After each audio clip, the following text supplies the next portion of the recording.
Food test. I would love it if I was in a lab today. I'm in my bedroom and I can't turn that into a lab, so I'm very sorry.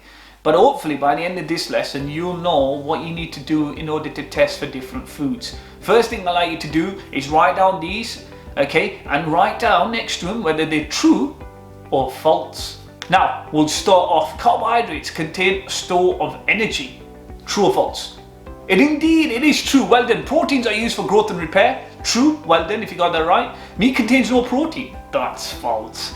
Fats can be used for energy. Of course they can. That's true. Two examples of nutrients are fiber and water. True.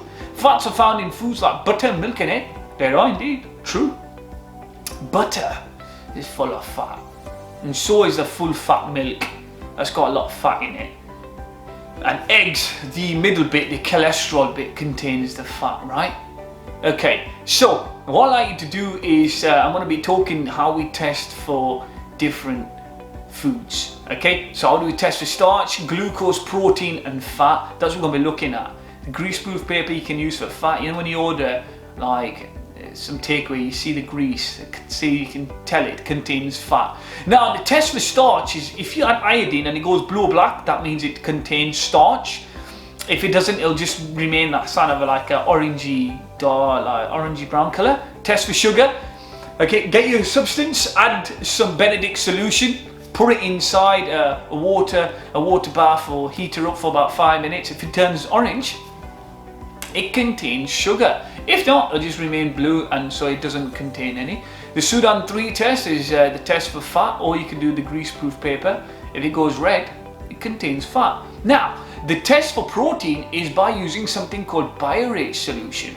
You get your sample of food, you add biorate. If it goes purple, give it a bit of a shake. If it goes a purple and mauve colour, that means it contains protein.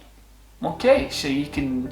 Okay, there's actually a video on YouTube, actually fantastic. This doctor does a brilliant job. I wish I could do something like he did. So please watch his video for a little bit more information on how you actually do all the food tests. He does a fantastic job. And once you watch it, you can complete this worksheet. Okay, I'll link everything so you can complete it.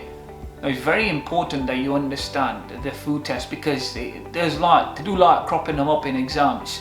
They do crop up in exams for a few marks, so it's best to play Who Wants to Be a Millionaire. Now, it's going to be on the lesson that we've just done, so maybe one of us can win £1 million. Well, I'm not going to be giving you that £1 million because I don't have £1 million to give you. But are you ready? That is the question. Are you ready for this? Who wants to be a millionaire with Mr. Ahmed? Okay, so question number 1 is for £100. Which of these is a nutrient in our food? A, carbohydrate, B, fertilizer, C, indicator, or D, alkali? You tell me what the answer is. It is indeed A. Well done, it was carbohydrate. Now, what does biorate test for? A, protein, B, fats, C, carbohydrate, or D, glucose? Is the answer A, B, C, or D? I'm waiting.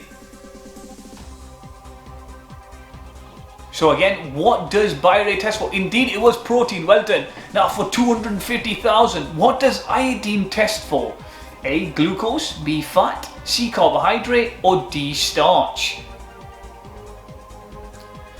It is indeed starch. Oh, well done, whoever answered that correctly. There's some geniuses in this lesson today. The answer is indeed, and now for £1 million coins. How do you test for glucose? A, Benedicts, add Benedicts. B, add biorate. C, add Benedicts and heat. Or D, add protein? I bet you want to ask a friend, and I'm the guy. I'm your friend, so you can ask me. The answer is indeed C. Well done, you've just won £1 million.